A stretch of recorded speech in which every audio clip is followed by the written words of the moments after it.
ज़रा अपनी आंखें बंद करो और सोचो कि आप त्रिकुटा पर्वत की उन्हीं सीढ़ियों पर खड़े हो जहां से मां वैष्णो देवी के दर्शन का सफर शुरू होता है। ठंडी हवा आपके चेहरे को छू रही है।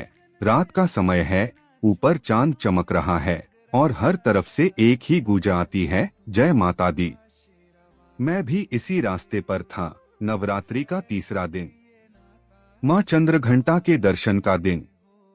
कहते हैं कि तीसरे दिन मां अपने भक्तों को ऐसा बल और शक्ति देती है कि उनकी जिंदगी से सारे भय दूर हो जाते हैं। रस्ते भर भक्तों की भीड़ थी।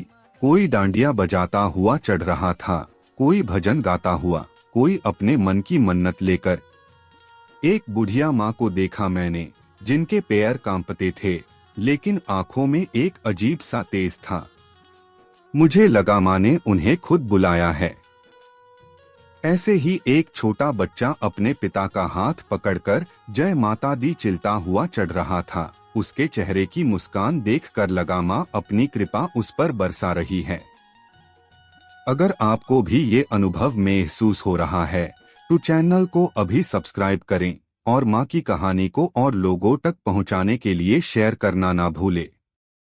जैसे जैसे मैं आगे बढ़ रहा था, घंटियों की धुन और तेज होती जा रही थी। ढोल, शंख और भक्तों की आवाज मिलकर ऐसा माहौल बना रही थी जैसे पूरा त्रिकुटा पर्वत मां की आरती जिए रहा हो।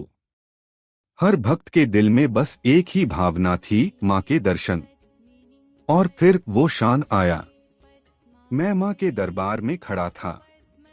सामने मां चंद्रघंटा का स्वरूप, एक हाथ में त्रिशूल, दूसरे में घंटी, और चेहरे पर ऐसी शांति, ऐसा प्रकाश जो शब्दों में बयां ही नहीं हो सकता।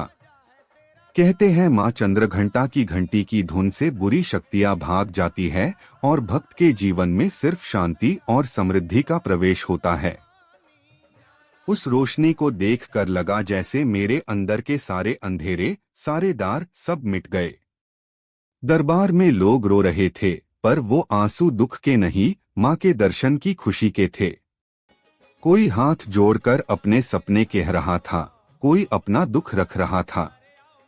मुझे लगा जैसे मैं अकेला नहीं, आप भी मेरे साथ खड़े हो मां के चरणों में। दोस्तों, अगर मां के दरबार की ये रोशनी आपके दिल को भी छू गई हो तो वीडियो को शेयर करें और चैनल को सब्सक्राइब करना ना भूलें, क्योंकि मां का आशीर्वाद तभी सब तक पहुंचेगा जब हम सब मिलकर भक्ति का पैगाम फैलाएंगे। आरती का समय हुआ, शंख बजने लगे, घंटियां गूंज उठी और पूरा दरबार एक प्रकाशपुंज बन गया। उस समय मुझे लगा जैसे मां अपने भक्तों से कह रही हो, मैं हमेशा तुम्हारे साथ हूं, तुम्हें किसी भी भय से डरने की जरूरत नहीं। मैं वही सोच रहा था, जिसने भी मां के दर्शन किए हैं उसकी जिंदगी बदल गई है। और अगर आप ये कहानी सुनकर महसूस कर पा रहे हो तो समझ लो मां ने आपको भी बुलाया है। जय माता दी।